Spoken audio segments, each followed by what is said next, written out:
ಜವಾಬ್ದಾರಿ ಇಲ್ಲದ ಗಂಡು, ಸಂಸ್ಕಾರ ಇಲ್ಲದ ಹೆಣ್ಣು, ಒಂದೇ ನಾಣ್ಯದ ಎರಡು ಮುಖಗಳು. ಎಲ್ರಿಗೂ ನಮಸ್ಕಾರ. ಇವತ್ತು ನಾನು ಮೀನ ರಾಶಿಯ ಜುಲೈ ತಿಂಗಳ ಮಾಸ ಭವಿಷ್ಯವನ್ನು ಹೇಳ್ತಾ ಇದ್ದೇನೆ. ಈ ಮೀನ ರಾಶಿಯವರು ಅಂದ್ರೇ ಒಂಥರ ಕಷ್ಟ, ದುಃಖ, ನಷ್ಟ ಇದೆಲ್ಲ ಬಂದುಬಿಟ್ಟು ಎದುರಿಸಿ ಒಂಥರ ಸೋತು ಮನೇಲಿ ಕೂತ್ಕೊಂಡವ್ರ ಥರ ಇದ್ದೀರಿ, ನನಗೆ ಗೊತ್ತು. ಇನ್ನೊಂದು, ಇಷ್ಟೆಲ್ಲ ನೀವು ತಿಂಗಳಲ್ಲಿ ಏನೆಲ್ಲ ಕಷ್ಟ ಬಿಟ್ಟಿದ್ರಿ ಅಥವಾ ಎಷ್ಟೆಲ್ಲ ಕಣ್ಣೀರು ಸುರಿಸಿದ್ರಿ. ಕೆಲವೊಂದು ಟೈಮಲ್ಲಿ ಏನೋ ಒಂದು ಆಗುತ್ತೆ ಅಂದ್ಕೊಂಡು ಹೇಳಬೇಕಾದ್ರೆ ಕೊನೇ ಟೈಮಲ್ಲಿ ಅದು ಕೈ ಕೊಟ್ಟಿರುವಂಥದ್ದು. ಆದ್ದರಿಂದ ನಿಮ್ಮ ಮನಸ್ಸು ಕೂಡ ಕುಗ್ಗೋಗಿತ್ತು, ನನಗೆ ಗೊತ್ತಿದೆ. ಮನಸ್ಸು ಕುಗ್ಗೋಗಿತ್ತು, ಏನೋ ಒಂದು ಕೆಲಸ ಮಾಡಲಿಕ್ಕೆ ಹುಮ್ಮಸ್ಸು ಇಲ್ಲದೆ ಇರುವಂಥದ್ದು. ಅಯ್ಯೋ, ನನ್ನ ಜೀವನನೇ ಮುಗಿದೋಯ್ತು ಅಂದ್ಕೊಂಡಿದ್ರಿ ಅಲ್ವಾ? ಆದರೆ ಈ ಬರುವಂತಹ ಜುಲೈ ತಿಂಗಳು ಹೇಳುವಂಥದ್ದು ಏನಿದೆ, ನಿಮ್ಮ ಪಾಲಿಗೆ ವರದಾನವಾಗಲಿದೆ. ನಿಮಗೆ ಏನಾದರೂ ಒಂದು ಕೊಡಬೇಕು ಅಂತಲೇ ಬಂದಿರುವಂಥ ಮಾಸ ಅಂತಂದರೆ ಈ ಜುಲೈ ತಿಂಗಳಾಗಿರ್ತದೆ. ದಯವಿಟ್ಟು ಇವ್ರು ಏನೋ ಹೇಳ್ತಾ ಇದ್ದಾರೇನೋ ಅಥವಾ ಇವ್ರು ಏನೋ ಹೇಳ್ತಿದ್ದಾರೆ ಅಂದ್ಕೊಂಬಿಟ್ಟು ಅಸಡ್ಡೆಯಿಂದ ಈ ವಿಡಿಯೋ ಕೇಳೋದಕ್ಕೆ ಹೋಗಬೇಡಿ. ಈ ವಿಡಿಯೋನ ಕೊನೆ ತನಕನೂ ಕೇಳಿ. ನೀವು ನಿಮಗೆ ಆಗಿರುವಂಥದ್ದು, ನಿಮ್ಮದೇ ರಾಶಿಯಲ್ಲೇ ನಡೆಯುತ್ತಿರುವಂಥದ್ದು ಅಥವಾ ನಿಮ್ಮ ಲಗ್ನದಲ್ಲಿ ನಡೆಯುತ್ತಿರುವಂಥದ್ದು ಖಂಡಿತವಾಗಲೂ ನನಗೆ ಗೊತ್ತಿರುವಂಥ ಮಟ್ಟಿಗೆ ನಾನು ಹೇಳ್ತೇನೆ ನಿಮಗೆ. ಖಂಡಿತವಾಗಲೂ ಈ ವಿಡಿಯೋನ ಮಿಸ್ ಮಾಡ್ಕೊಳ್ಳೋಕೆ ಹೋಗಬೇಡಿ. ಮಿಸ್ ಮಾಡಿಕೊಂಡ್ರೆ ಎಲ್ಲೋ ಒಂದು ಕಡೆ ನೀವು ಕಳ್ಕೊಳ್ತೀರಿ. ಕೆಲವೊಂದಿಷ್ಟು ಅವಕಾಶಗಳು ನಾವೇ ಅದನ್ನು ಕ್ರಿಯೇಟ್ ಮಾಡ್ಕೋಬೇಕು, ಬಿಟ್ಟರೆ ಅದಾಗೆ ನಮಗೆ ಬರೋದಿಲ್ಲ. ಕೆಲವೊಂದು ಸಮಸ್ಯೆಗಳು ಬರ್ತದೆ, ಆ ಸಮಸ್ಯೆನೇ ನೀವು ಅವಕಾಶವನ್ನಾಗಿ ಪರಿವರ್ತನೆ ಮಾಡಿಕೊಂಡಾಗ ಜೀವನ ಅನ್ನುವಂಥದ್ದು ಒಂದು ಸುಭದ್ರವಾದಂಥ ಒಂದು ಅಡಿಪಾಯ ಕಟ್ಟಿಕೊಂಡು ನೀವು ಜೀವನದಲ್ಲಿ ಏನಾದರೂ ಮಾಡಲಿಕ್ಕೆ ಸಾಧ್ಯ ಅಂತ ನಾನು ಹೇಳಲಿಕ್ಕೆ ಇಷ್ಟಪಡ್ತೀನಿ. ಈ ಜುಲೈಯಲ್ಲಿ ಏನೇನೆಲ್ಲ ನಿಮಗೆ ಭವಿಷ್ಯ ಅಡಗಿದೆ ಅಥವಾ ನಿಮಗೆ ಜುಲೈಯಲ್ಲಿ ಏನೇನೆಲ್ಲ ಯಶಸ್ಸು ಹೇಳುವಂಥ ಸಿಗ್ತದೆ ಹೇಳುವಂಥದ್ದು ನಾನು ಒಂದೊಂದಾಗಿ ಹೇಳ್ತಾ ಹೋಗ್ತೇನೆ. ಒಂದು, ಕಳೆದು ಹೋಗಿರುವಂತಹ ಒಂದು ಗೌರವ, ಸನ್ಮಾನ, ಕೀರ್ತಿಯೆಲ್ಲ ಈ ತಿಂಗಳಲ್ಲಿ ನಿಮಗೆ ಪ್ರಾಪ್ತಿಯಾಗುವಂಥದ್ದು. ಅದರ ಜೊತೆಗೆ ನಿಮ್ಮ ಜ್ಞಾನ ಕೂಡ ವೃದ್ಧಿಯಾಗುವಂಥದ್ದು ಈ ಜುಲೈ ತಿಂಗಳಲ್ಲಿ ಆಗ್ತದೆ.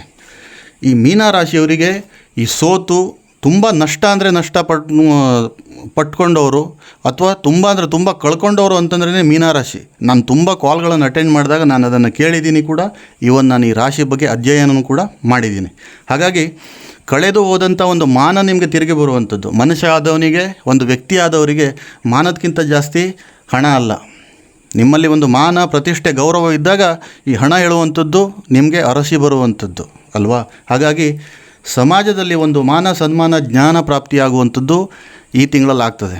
ಅದೇ ರೀತಿಯಾಗಿ ನಿಮ್ಗೆ ಯಾರಿಗಾದರೂ ಒಂದು ಆರೋಗ್ಯ ಸಮಸ್ಯೆ ಅಂತ ಇತ್ತು, ಹೆಚ್ಚಿನ ಪಕ್ಷ ಈ ಮೀನ ರಾಶಿಯವರಿಗೆ ಆರೋಗ್ಯ ಸಮಸ್ಯೆ ಕಾಡ್ತಿರೋದು ನಿಮ್ಮ ಒಂದು ಟೆನ್ಷನಿಂದನೇ ನಿಮಗೆ ಆರೋಗ್ಯ ಸಮಸ್ಯೆ ಹೆಚ್ಚಾಗಿರುವಂಥದ್ದು, ಅಥವಾ ನಿಮ್ಮ ಒಂದು ಚಿಂತೆನೇ ನಿಮಗೆ ಈ ಥರದ್ದು ಒಂದು ಆರೋಗ್ಯ ಸಮಸ್ಯೆಗೆ ತಂದಿಟ್ಟಿರೋದು ಅಲ್ವಾ? ಹಾಗಾಗಿ ಈ ತಿಂಗಳು ಅಂಥ ಚಿಂತೆನೂ ದೂರ ಆಗ್ತದೆ, ನಿಮ್ಮ ಆರೋಗ್ಯನೂ ಕೂಡ ಸುಧಾರಿಸುವಂಥದ್ದು ಆಗ್ತದೆ.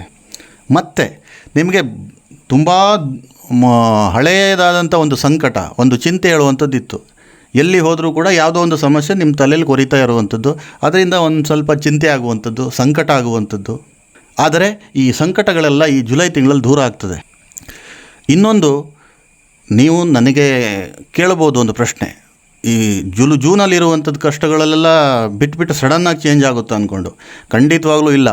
ನಾನು ಒಂದು ಹೇಳ್ತೇನೆ, ನಿಮಗೆ ಒಂದು 100% ಈ ಚಿಂತೆ, ಕಷ್ಟ, ನಷ್ಟ ಇದ್ದಿದ್ದೇ ಹೌದಾದರೆ ಈ ಹಳೆಯ ದಿನಗಳಲ್ಲಿ, ಈಗ ಅದನ್ನು ಬಂದುಬಿಟ್ಟು ಒಂದು 80% ಅಷ್ಟು ರಿಲೀಫ್ ಆಗುವಂಥದ್ದು. ಮನುಷ್ಯ ಅಂತಂದ ಮೇಲೆ ಒಂದು 20% ಆದ್ರೂ ಕಷ್ಟ, ನಷ್ಟ ಇದ್ದೇ ಇರ್ತದೆ. ಅದೇ ಜೀವನ. ಇಲ್ಲ ಅಂತಂದರೆ ಅದಕ್ಕೊಂದು ಅರ್ಥ ಇರೋದಿಲ್ಲ.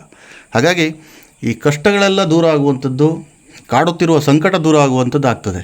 ಅದೇ ರೀತಿಯಾಗಿ ಮೀನ ರಾಶಿಯವರು ಕೆಲಸಕ್ಕಾಗಿ ಅಲೆದಾಟ ಮಾಡ್ತಾ ಇದ್ದವರು, 1000 ಕಂಪ್ನಿಲಿ ಇಂಟ್ರ್ಯೂ ಕೊಟ್ಟರು ಕೂಡ ಆಯಿತು ನಾವು ಕಾಲ್ ಮಾಡ್ತೀವಿ ಅಂತ ಹೇಳೋದು, ಮತ್ತು ನೀವು ಮನೆಗೆ ಬಂದ ಮೇಲೆ ಯಾವ ಕಾಲು ಬರೋದಿಲ್ಲ.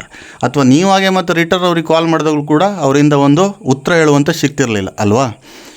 ಅಂತಹ ವ್ಯಕ್ತಿಗಳಿಗೆ ನಿಮಗೆ ಕಂಪನಿ ಕಡೆಯಿಂದ ಒಂದು ಇಂಟ್ರ್ಯೂ ಕೊಟ್ಟ ಮೇಲೆ ನಿಮಗೆ ಅವರೇ ಕಾಲ್ ಮಾಡುವಂಥದ್ದು ಆಗ್ತದೆ. ಅದು ಗಂಡಾಗಿರಲಿ, ಹೆಣ್ಣಾಗಿರಲಿ. ಈ ನಾನು ಭವಿಷ್ಯ ಹೇಳ್ತಿರೋದು ಗಂಡು ಹೆಣ್ಣು ಇಬ್ಬರಿಗೂ ಸಂಬಂಧಪಟ್ಟಿರುವಂಥದ್ದು. ಹಾಗಾಗಿ ಹೊಸ ಕೆಲಸಗಳು ನಿಮಗೆ ಸಿಗುವಂಥದ್ದು, ನೀವು ಕೊಟ್ಟಂಥ ಒಂದು ಇಂಟರ್ವ್ಯೂ ಕೂಡ ನೀವು ಪಾಸಾಗುವಂಥದ್ದು ಆಗ್ತದೆ. ಧಾರ್ಮಿಕ ಯಾತ್ರೆ, ತುಂಬ ಜನ ಬಂದುಬಿಟ್ಟು ಕಷ್ಟ ಬಂದಾಗ ವೆಂಕಟರಮಣ ಗೊತ್ತಿರುವಂಥ ವಿಚಾರ. ನಿಮ್ಗೆ ಕಷ್ಟ ಬಂದ ಕೂಡಲೇ ತುಂಬ ದೇವಸ್ಥಾನ ನೆನಪಾಗ್ತದೆ, ದೇವರುಗಳ ನೆನಪಾಗ್ತದೆ.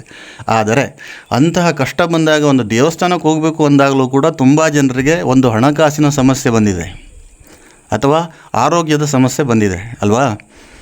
ಆದರೆ ಈ ಜುಲೈ ತಿಂಗಳಲ್ಲಿ ನೀವು ಎಲ್ಲೆಲ್ಲ ಹೋಗ್ತೀನಿ, ನಾನು ಬಂದುಬಿಟ್ಟು ನಿನ್ನ ದರ್ಶನ ಮಾಡ್ಕೊಳ್ತೀನಿ ಅಂತ ಹರಕೆ ಮಾಡ್ಕೊಂಡವರಿಗೆ ಒಂದು ಅತ್ಯುತ್ತಮವಾದಂಥ ಅವಕಾಶ ಅಂತಂದರೆ ಈ ಜುಲೈ ತಿಂಗಳು. ನಿಮಗೆ ಜುಲೈ ತಿಂಗಳಲ್ಲಿ ಒಂದು ಧಾರ್ಮಿಕ ಯಾತ್ರೆ ಮಾಡುವಂಥ ಸಿಗ್ತದೆ. ಮತ್ತು ಕೆಲವೊಂದು ಧಾರ್ಮಿಕ ಕ್ಷೇತ್ರಗಳಿಗೆ, ತೀರ್ಥಕ್ಷೇತ್ರಗಳಿಗೆ ಹೋಗಿ ದರ್ಶನ ಕೊಟ್ಟು ಬರುವಂಥ ಒಂದು ಸೌಭಾಗ್ಯ ನಿಮ್ಮ ಪಾಲಿಗೆ ಬಂದಿದೆ. ಅದೇ ರೀತಿಯಾಗಿ ಒಂದು ವೈವಾಹಿಕ ಜೀವನ ಅಂತ ಬಂದರೆ ಒಂದು ಸ್ವಲ್ಪ ಏರುಪೇರು ಇರುತ್ತೆ. ಯಾಕಂತಂದರೆ ಶನಿ ನಿಮ್ಮ ರಾಶಿಯಲ್ಲಿ ಇರೋದರಿಂದ ಇಂತಹ ಒಂದು ಕಿರಿಕಿರಿ ಮತ್ತು ಕೆಲವೊಂದಿಷ್ಟು ಗೊಂದಲಗಳು, ಕೆಲವೊಂದಿಷ್ಟು ವಾದಗಳು ನಿಮ್ಮ ಪಾರ್ಟ್ನರ್ ಜೊತೆಗೆ ಇರುವಂಥದ್ದು, ನಿಮ್ಮ ಹೆಂಡತಿ ಆದಂಥವ್ರ ಜೊತೆ ಇರುವಂಥದ್ದು ಅಥವಾ ನಿಮ್ಮ ಗಂಡನ ಜೊತೆಗೆ ಇರುವಂಥದ್ದು ಆಗ್ತದೆ. ಆದರೆ ಈ ಕಿರಿಕಿರಿ ಇದ್ದಿದ್ದು ನಿಜ, ಕಿರಿಕಿರಿ ನಡೆಯೋದು ನಿಜ. ಆದರೆ ಈ ಜುಲೈ ತಿಂಗಳಲ್ಲಿ ಆಗೋದಿಲ್ಲ. ಯಾಕಂತಂದರೆ ಗುರುದೇವ ನಿಮ್ಮ ಬೆಂಬಲಕ್ಕೆ ನಿಂತಿದ್ದಾನೆ ಗಟ್ಟಿಯಾಗಿ. ಗುರು ನಿಮ್ಮ ಬೆಂಬಲಕ್ಕಿದ್ದಾಗ ಯಾರಿಂದನೂ ಏನೂ ಮಾಡೋಕ್ಕಾಗೋದಿಲ್ಲ ಅಂತಂದ್ರೂ, ಯಾರು ಏನು ಮಾಡಿದರೂ ಕೂಡ ಗುರುದೇವ ಬಂದುಬಿಟ್ಟು, ಈ ಗುರುಗ್ರಹ ಬಂದುಬಿಟ್ಟು ನಿಮಗೆ ರಕ್ಷಣೆ ಕೊಡುವಂಥದ್ದಾಗ್ತದೆ. ಇದು ಖಂಡಿತವಾಗ್ಲೂ ನಿಮ್ಮ ರಾಶಿಯಲ್ಲಿ ಈ ಜುಲೈ ತಿಂಗಳಲ್ಲಿ ನಡೀತದೆ. ಹಾಗಾಗಿ ನಿಮ್ಮ ಕೌಟುಂಬಿಕ ಸಮಸ್ಯೆ ಹೇಳುವಂಥದ್ದು ದೂರ ಆಗ್ತದೆ. ಅಲ್ಲೋ ಇಲ್ಲೋ ಎಲ್ಲಾದರೂ ಒಂದು ಕಡೆಗೆ ಮಾತು ಇದ್ದೇ ಇರ್ತದೆ. ಅದನ್ನೆಲ್ಲ ಉದ್ದ ಮಾಡ್ಕೊಳ್ಳೋಕೆ ಹೋಗಬೇಡಿ. ಆದರೆ ಮೊದಲಿನಷ್ಟು ಜಗಳಗಳು, ಕಿರಿಕಿರಿಗಳು ಅಥವಾ ಗಂಡನಿಗೆ ನೋಡ್ರೆ ಹೆಂಡ್ತಿಗಾಗೋದಿಲ್ಲ, ಹೆಂಡ್ತಿಗೆ ನೋಡ್ರೆ ಗಂಡನಿಗಾಗೋದಿಲ್ಲ, ಇಂಥವೆಲ್ಲ ಸಮಸ್ಯೆಗಳಿದ್ದರೆ ಖಂಡಿತವಾಗ್ಲೂ ದೂರ ಆಗ್ತದೆ. ಅದೇ ರೀತಿಯಾಗಿ ವಿಶೇಷವಾಗಿ ನಿಮಗೆ ಕೆಲವೊಂದಿಷ್ಟು ಕನಸುಗಳು ಇರ್ತದೆ. ಎಲ್ರಿಗೂ ಇರ್ತದೆ, ಎಲ್ಲ ರಾಶಿಯವರಿಗೂ ಇರ್ತದೆ. ಈ ಮೀನಾ ರಾಶಿಯವರು ತುಂಬ ಕಾಲದಿಂದ ಒಂದು ಕನಸು ಇರ್ತದೆ ನಿಮಗೆ ಅಲ್ವಾ? ನಾನೊಂದು ಕಾರ್ ತೊಗೋಬೇಕು ಅಥವಾ ನಾನೊಂದು ಬೈಕ್ ತೊಗೋಬೇಕು. ಅದು ಸುಮ್ಮನೆ ಶೋಕಿ ಮಾಡೋದಕ್ಕೆ ಅಂತ ಹೇಳೋದಿಲ್ಲ. ಕೆಲವೊಬ್ಬರಿಗೆ ಒಂದು ಉದ್ಯೋಗ ನಿಮಿತ್ತ ಬೇರೆ ಬೇರೆ ಊರುಗಳಿಗೆ ಹೋಗಬೇಕಾದ್ರೆ ಒಂದು ಕಾರಿನ ಅವಶ್ಯಕತೆ ಇರ್ತದೆ. ಡೈಲಿ ಆಫೀಸ್ಗೆ ಹೋಗಿ ಬರೋದಕ್ಕೆ ಒಂದು ಬೈಕ್ ಬೇಕಾಗ್ತದೆ. ಅದಕ್ಕೂ ಕೂಡ ಇಷ್ಟಪಟ್ಟು ಸುಮ್ಮನೆ ಕೂತ್ಕೊಂಡವರು ಇದ್ದಾರೆ. ಆದರೆ ಈ ಜುಲೈ ತಿಂಗಳಲ್ಲಿ ಈ ವಾಹನದ ಖರೀದಿ ಭಾಗ್ಯ ಹೇಳುವಂಥದ್ದಿದೆ. ಅದೇ ರೀತಿಯಾಗಿ ಶತ್ರುಗಳಿಂದ ನೀವು ದೂರ ಇರಬೇಕು. ಶತ್ರುಗಳು ಯಾವತ್ತಿದ್ರೂ ನಿಮ್ಗೆ ಹುಡ್ಕೊಂಡೇ ಬರೋದು ನನಗೆ ಗೊತ್ತಿದೆ. ಆದರೆ ಅಂಥ ಶತ್ರುಗಳು ಯಾರು ಅಂತ ಗೊತ್ತಿರುತ್ತೆ ನಿಮಗೇನು. ಅಂಥ ಶತ್ರುಗಳು ಹುಟ್ಕೊಳ್ಳೋದು ಸಂಭವ ಇದ್ದರೂ ಕೂಡ ಅವರಿಂದ ಸ್ವಲ್ಪ ದೂರ ಇರೋದು ಒಳ್ಳೆಯದು. ಯಾಕಂತಂದರೆ ಒಂದು ಮನುಷ್ಯ ಒಂದು ಸ್ವಲ್ಪ ಸಂಪಾದನೆಯಲ್ಲಿ ಜಾಸ್ತಿ ಆಗ್ತಾ ಹೋಗ್ತಿದ್ದಂಗೆ ಶತ್ರುಗಳು ತನ್ನಿಂತಾನೇ ಹುಟ್ಕೊಳ್ತಾ ಹೋಗ್ತಾರೆ. ಈಗೆಲ್ಲ ಬಂದುಬಿಟ್ಟು ಕಾಂಪಿಟೇಟಿವ್ ಜಗತ್ತು ಇದು. ಯಾರೋ ಒಂದು ಸ್ವಲ್ಪ ಮೇಲೆ ಹೋಗ್ತಾನೆ ಅಂತಂದರೆ ನಿಮ್ಮ ಮೇಲೇ ಅವ್ರ ಕಣ್ಣಿರ್ತದೆ. ಹಾಗಾಗಿ ಇಂಥ ಶತ್ರುಗಳ ಜೊತೆಗೆ ಆದಷ್ಟು ದೂರ ಇರೋದು ಒಳ್ಳೆಯದು ಈ ಜುಲೈ ತಿಂಗಳಲ್ಲಿ. ಮತ್ತು ಇನ್ನೊಂದು ನಿಮ್ಗೆ ಹೇಳಬೇಕು, ವಿಶೇಷವಾಗಿ ನೀವು ಕೆಲವೊಂದಿಷ್ಟು ಜನ ಹೇಳ್ತಾರೆ, ನನಗೆ ಯಾರೋ ಒಂದು ಮಾಟ ಮಾಡಿರ್ಬೋದೇನೋ, ಮಂತ್ರ ಮಾಡಿರ್ಬೋದೇನೋ ಅಥವಾ ವಾಮಾಚಾರ ಮಾಡಿರ್ಬೋದೇನೋ ಅಂದ್ಕೊಂಡು. ಬಟ್ ಒಂದು ಹೇಳ್ತೇನೆ, ಇಂಥ ವಾಮಾಚಾರ, ಇಂಥ ಮಾಟ ಗೀಟ ಎಲ್ಲ ಮನಸ್ಸಲ್ಲಿ ಇಟ್ಕೊಳ್ಳೋಕೆ ಹೋಗಬೇಡಿ. ವಾಮಾಚಾರ ಈ ಮಾಟ ಮಂತ್ರಕ್ಕಿಂತಲೂ ಕೆಟ್ಟದ್ದು ಹೇಳುವಂಥದ್ದು ಜನರ ದೃಷ್ಟಿ ದೋಷ, ಜನರ ದೃಷ್ಟಿ. ನೀವು ಸ್ವಲ್ಪ ಬೆಳೀತಿದ್ದಂಗೆನೇ ನಿಮ್ಮ ಬಗ್ಗೆ ನೋಡಿಕೊಂಡು, ನಿಮ್ಮ ಬಗ್ಗೆ ಆಡಿಕೊಂಡು, ಒಂದು ಹೊಟ್ಟೆ ಕಿಚ್ಚು ಪಟ್ಕೊಂಡು, ಏನೋ ಅಪ್ಪ ಹಂಗಾಗ್ಬಿಟ್ಟ ಇವನು ಅಂದ್ಕೊಂಡ್ಬಿಟ್ಟು ಯಾವಾಗ ನಿಮಗೆ ಆ ಥರದೊಂದು ದೃಷ್ಟಿ ಇಟ್ಟು, ಆ ಥರ ಒಂದು ಮನಸ್ತಾಪದ ಒಂದು ಮನಸ್ಸಲ್ಲಿ ಯಾವಾಗ ನಿಮ್ಗೆ ನೋಡೋಕೆ ಶುರು ಮಾಡ್ತಾರೋ ಅದು ಬಹಳ ಕೆಟ್ಟ ಪರಿಣಾಮ ಬೀರ್ತದೆ. ಹಾಗಾಗಿ ನೀವು ಏನೇ ಒಂದು ಕೆಲಸ ಮಾಡಿ, ಕಾರ್ಯ ಮಾಡಿ ಅಥವಾ ಜೀವನದಲ್ಲಿ ಉತ್ತುಂಗಕ್ಕೆ ಏರಿ, ಆದರೂ ಯಾರ ಹತ್ರ ಹೇಳ್ಕೊಳಕ್ಕೆ ಹೋಗ್ಬಿಡಿ. ಯಾವ ಸಮಯದಲ್ಲಿ ಯಾರಿಗೆ ಗೊತ್ತಾಗಬೇಕೋ ತನ್ನಿಂದ ತಾನೇ ಗೊತ್ತಾಗ್ತದೆ. ನೀವಾಗೆ ನಿಮ್ಮ ಬಗ್ಗೆ ಅಡ್ವರ್ಟೈಸ್ಮೆಂಟ್ ಕೊಟ್ಕೊಳ್ಳೋಕೆ ಹೋಗಬೇಡಿ. ಆದರೆ ಮೀನಾ ರಾಶಿಯವರಲ್ಲಿ ಸ್ವಲ್ಪ ಮಾತು ಜಾಸ್ತಿ ಇರ್ತದೆ. ಸ್ವಲ್ಪ ನಿಮ್ಮ ಮಾತು ನಿಮ್ಮ ಕಂಟ್ರೋಲಲ್ಲಿ ಇಟ್ಕೊಳ್ಳಿ. ಎಷ್ಟು ಮಾತಾಡಬೇಕು ಅಷ್ಟೇ ಮಾತಾಡಿ. ಈಗ ಎಲ್ಲರೂ ನೀವು ಅಂದ್ಕೊಂಡಂಗೆ ಎಲ್ಲರೂ ನನ್ನವರು ಅಂದಿದ್ದು ಅದು ಸುಳ್ಳೋದು. ನನ್ನ ಮನಸ್ಸು ನಿಷ್ಕಲ್ಮಶವಾಗಿರ್ತದೆ. ಹಾಗೆ ಅಂದ್ಕೊಂಡು ನಾನು ಅಂದ್ಕೊಳ್ಳೋದು ಕೂಡ, ನನ್ನ ಎದುರಿಗಿದ್ದವನು ಕೂಡ ನನ್ನ ಥರನೇ ಅಂದ್ಕೊಂಡು ನಾನು ಅಂದ್ಕೊಂಡಿರ್ತೀನಿ. ಆದರೆ ಅವನ ಮನಸ್ಸಲ್ಲಿ ಇರೋದೇ ಬೇರೆ ಆಗಿರ್ತದೆ. ಅವನ ಮನಸ್ಸಲ್ಲಿ ಇರೋದೇ ಇನ್ನೊಂದಾಗಿರ್ತದೆ. ಅದು ನೀವು ಅಂದ್ಕೊಂಡಿರ್ತೀರ, ಅವನು ಒಳ್ಳೆಯವನು, ನನ್ನ ಥರನೇ ಅವನು ಅಂದ್ಕೊಂಡು. ಶುದ್ಧ ಸುಳ್ಳು. ನೀವು ಬೆಳೀತಾ ಇದ್ದೀರಿ, ಅವನಿಗೆ ನಿಮ್ಮ ಮೇಲೆ ಒಂದು ಕಣ್ಣಿದೆ ಅಂತ ಅರ್ಥ. ಹಾಗಾಗಿ ನಿಮ್ಮ ಮಾತು ಒಂದು ಲಿಮಿಟಲ್ಲಿರಲಿ. ಎಷ್ಟು ಮಾತಾಡಬೇಕು, ಏನು ಮಾತಾಡಬೇಕು, ಯಾಕೆ ಮಾತಾಡಬೇಕು, ಅದನ್ನೆಲ್ಲ ಯೋಚನೆ ಮಾಡಿ ಮಾತಾಡಿದರೆ ಮೀನಾ ರಾಶಿಯವರಿಗೆ ಯಶಸ್ಸು ಹೇಳುವಂಥದ್ದು ಈ ಜುಲೈಯಲ್ಲಿ ಸಿಗುವಂಥದ್ದಕ್ಕೆ ಯಾವುದೇ ಸಮಸ್ಯೆ, ತೊಂದರೆ ಅಂತ ಇಲ್ಲ. ಅದೇ ರೀತಿಯಾಗಿ ಜುಲೈ 9ನೇ ತಾರೀಕಿನ ನಂತರ ಈ ತಿಂಗಳು ಹೇಳುವಂಥದ್ದು ನಿಮಗೆ ಕೊಡೋದಕ್ಕೆ ಬಂದಿದೆ ಬಿಟ್ಟರೆ ನಿಮ್ಮಿಂದ ಕಸ್ಕೊಳ್ಳೋಕೆ ಬಂದಿಲ್ಲ. ಈ ತಿಂಗಳು ನಿಮಗೆ ಕೊಡೋದಕ್ಕೆ ಬಂದಿರೋದು. ಏನೇನೆಲ್ಲ ಕೊಡ್ಬೋದು ಅಂತ ನೀವು ಪ್ರಶ್ನೆ ಮಾಡಿದರೆ, ಒಂದು ಮಾನ ಕೊಡ್ಬೋದು, ಇನ್ನೊಂದು ಸನ್ಮಾನ ಆಗ್ಬೋದು, ಇನ್ನೊಂದು ಹೋದ ಗೌರವ ವಾಪಸ್ ಬರುವಂಥದ್ದಾಗಿರ್ಬೋದು, ಅಥವಾ ಹಣಕಾಸು ವಿಚಾರದಲ್ಲಿ ನೀವು ಏನೆಲ್ಲ ಕಳ್ಕೊಂಡಿದ್ರಿ ಅದು ನಿಮಗೆ ವಾಪಸ್ ಆಗುವಂಥದ್ದು, ಅಥವಾ ನಿಮ್ಮದು ಏನೆಲ್ಲ ಗುರಿ ಇತ್ತು ಅದೆಲ್ಲ ಬಂದುಬಿಟ್ಟು ಒಂದು ದಡ ತಲುಪುವಂಥದ್ದು ಆಗ್ತದೆ. ಅದೇ ರೀತಿಯಾಗಿ ನಿಮಗೆ ನಿಮ್ಮ ಲೈಫಲ್ಲಿ ಏನು ಕಡಿಮೆ ಅನಿಸಿತ್ತಲ್ಲ, ಅಯ್ಯೋ ದೇವರೇ ನನ್ನ ಹತ್ರ ಇದಿಲ್ವಲ್ಲ, ನನಗಿದು ಬೇಕಾಗಿತ್ತಲ್ಲ ಅಂದ್ಕೊಂಡು ಏನೆಲ್ಲ ನೀವು ಮನಸ್ಸಲ್ಲಿ ಅಂದ್ಕೊಂಡಿದ್ರೋ ಅದೆಲ್ಲ ನಿಮಗೆ ಜಾಸ್ತಿ ಆಗುವಂಥದ್ದು. ಅದು ಬೇಕಾದ್ರೆ ದುಡ್ಡು ಆಗಿರ್ಬೋದು ಅಥವಾ ಏನಾದರೂ ಒಡವೆನೂ ಆಗಿರ್ಬೋದು. ನನ್ನ ಹತ್ರ ಕಡಿಮೆ ಇದೆ ಇದು ಅಂದ್ಕೊಂಡು ನೀವು ಅಂದ್ಕೊಂಡಿದ್ದು ಜಾಸ್ತಿ ಆಗುವಂಥದ್ದು. ಹಾಗಂತ ಎಲ್ಲ ಜಾಸ್ತಿ ಆಗ್ತದೆ, ಯಾವುದೂ ಕಡಿಮೆ ಆಗೋದಿಲ್ಲ ಅಂದ್ಕೊಂಡು ನಾನು ಹೇಳ್ತಾ ಇರಬೇಕಾದ್ರೆ ಮಧ್ಯದಲ್ಲಿ ನಾನು ಕೂಡ ನಿಮ್ಗೆ ಒಂದು ಹೇಳ್ತೇನೆ. ಏನು ಗೊತ್ತಾ, ಹೇಗಾದರೂ ನನ್ನ ಗ್ರಹಗತಿಗಳು ಚೆನ್ನಾಗಿದೆ, ಗುರು ಬಲಕ್ಕಿದ್ದಾನೆ ಅಂದ್ಕೊಂಡ್ಬಿಟ್ಟು ನೀವು ಆಲಸ್ಯ ಮಾಡೋಕ್ಕೆ ಹೋದರೆ ಯಾವುದೂ ಸಿಗೋದಿಲ್ಲ ಸ್ನೇಹಿತರೆ. ಯಾವುದನ್ನು ಯಾರು ಕೊಡ್ತಾರೋ ಅದಕ್ಕೆ ನಾವು ಕೂಡ ಬೆಂಬಲವಾಗಿ ಅದರ ಜೊತೆ ಕೆಲಸ ಮಾಡಿದರೆ ಮಾತ್ರ ಒಂದು ಮನೆ ಕಟ್ಬೋದು. ಬಿಟ್ಟರೆ ಇಲ್ಲ ಅಂತಂದರೆ ನನಗೆ ಮನೆ ಕಟ್ಟೋ ಯೋಗ ಇದೆ ಅಂದ್ಕೊಂಡ್ಬಿಟ್ಟು ಒಂದು ಲೋಡ್ ಕಲ್ಲು ಹಾಕ್ಕೊಂಡ್ಬಿಟ್ಟು ಕಲ್ಲು ಗುಡ್ಡೆ ಸೈಡಲ್ಲಿ ನೀವು ಕೂತ್ಕೊಂಡಿದ್ರೆ ಮನೆ ಕಟ್ಟಾಗಿರೋದಿಲ್ಲ. ಅದರಲ್ಲಿ ನಿಮ್ಮ ಶ್ರಮ ಅಗತ್ಯ ಇರ್ತದೆ, ಅದನ್ನು ನೆನಪಲ್ಲಿಟ್ಕೊಳ್ಳಿ. ನಿಮ್ಮ ಏಳಿಗೆಯಿಂದ ನಿಮ್ಮ ಅಕ್ಕಪಕ್ಕದಲ್ಲಿ ನಿಮ್ಮ ಜೊತೆಯಲ್ಲಿ ಒಳ್ಳೆಯ ಜನರ ಒಂದು ಪರಿಚಯ ಆಗುವಂಥದ್ದಾಗ್ತದೆ. ನಿಮಗೆ ಒಳ್ಳೆಯ ಜನರು, ಸಜ್ಜನರು, ಅವರಿಂದ ನಿಮ್ಗೆ ಲೈಫಲ್ಲಿ ಹೆಲ್ಪ್ ಆಗ್ತದೆ. ಈ ಜುಲೈಯಲ್ಲೂ ಹೆಲ್ಪ್ ಆಗ್ತದೆ, ಅದರ ಮುಂದೆನೂ ಕೂಡ ನಿಮಗೆ ಸಹಾಯ ಆಗುವಂಥದ್ದಾಗ್ತದೆ.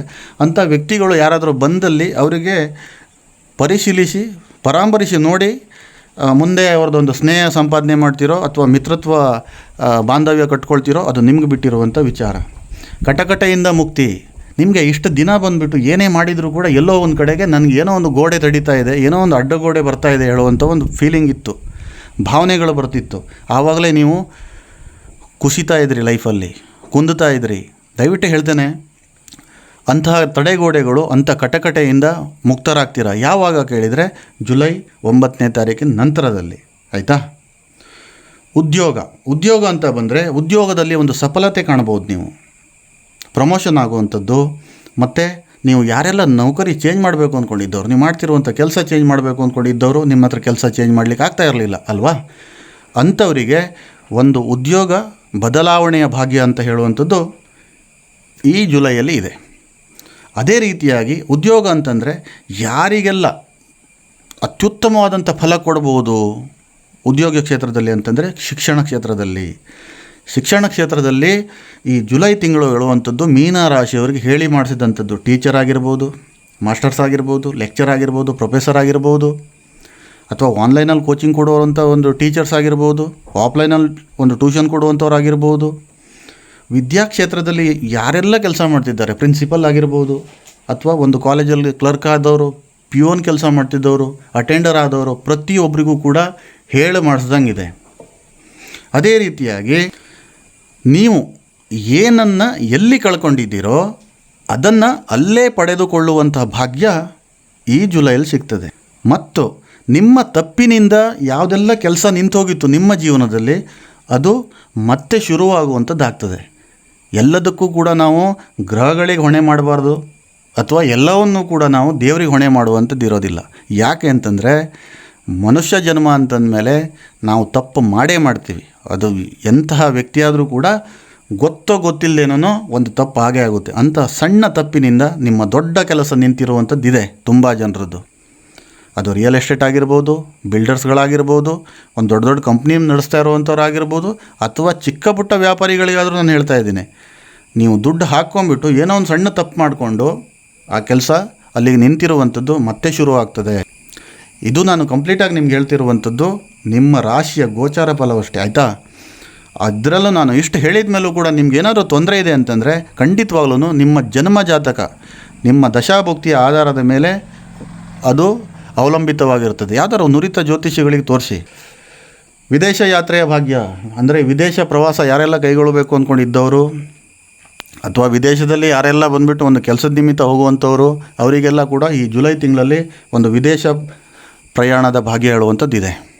ಅದೇ ರೀತಿಯಾಗಿ ಕಾರ್ಯಕ್ಷೇತ್ರಗಳಲ್ಲಿ ಹೋದ ಮಾನ ಮತ್ತು ಹೋದ ಗೌರವ ಬರುವಂಥದ್ದು. ನಿಮ್ಮ ಆಫೀಸಲ್ಲಿ ಏನೋ ಒಂದು ಸಣ್ಣ ಪುಟ್ಟ ನಿಮ್ಮ ಮ್ಯಾನೇಜರ್ ಜೊತೆಗೆ ಜಗಳ ಆಗಿಬಿಟ್ಟು ನಿಮಗೆ ಒಂದು ಮೂಲೆ ಗುಂಪು ಮಾಡಿದ್ದು ಇದೆ.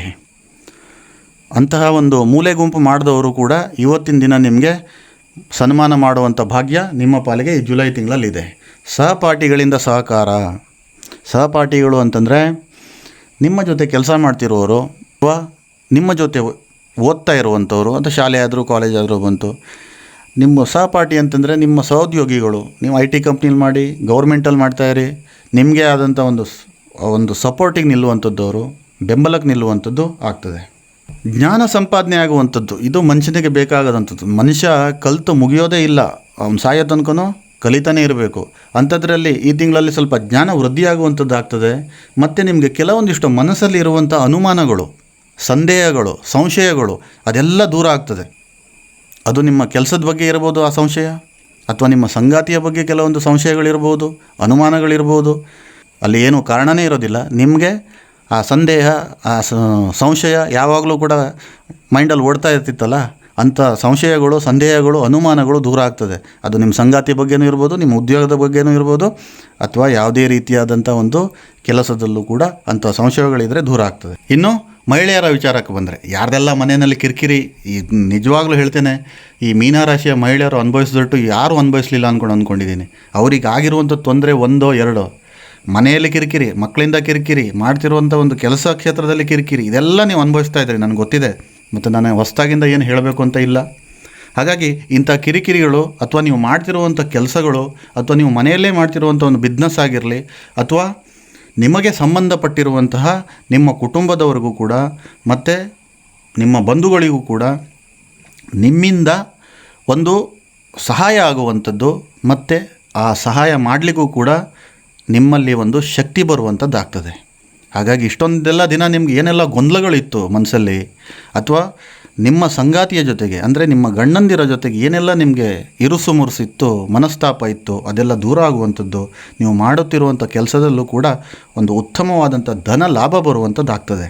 ಹಾಗಾಗಿ ಇನ್ನು ಮುಂದೆ ನಿಮ್ಮ ಮನಸ್ಸಲ್ಲಿರುವಂಥ ಸಂಶಯಗಳು ದೂರ ಮಾಡಿ, ಚಿಂತೆಗಳನ್ನು ಬಿಟ್ಟುಬಿಡಿ, ಜೀವನ ತುಂಬ ಚೆನ್ನಾಗಿದೆ ಅಂತ ಹೇಳ್ತಾ, ಈ ಬರುವಂತಹ ಜುಲೈ ತಿಂಗಳು ನಿಮಗೆ ವರದಾನವಾಗಿ ಪರಿಣಮಿಸಲಿ ಅಂತ ಹೇಳ್ತಾ, ಮತ್ತೊಮ್ಮೆ ಎಲ್ರಿಗೂ ನಮಸ್ಕಾರ. ಸರ್ವೇ ಜನ ಸುಖಿನೋ ಭವಂತು.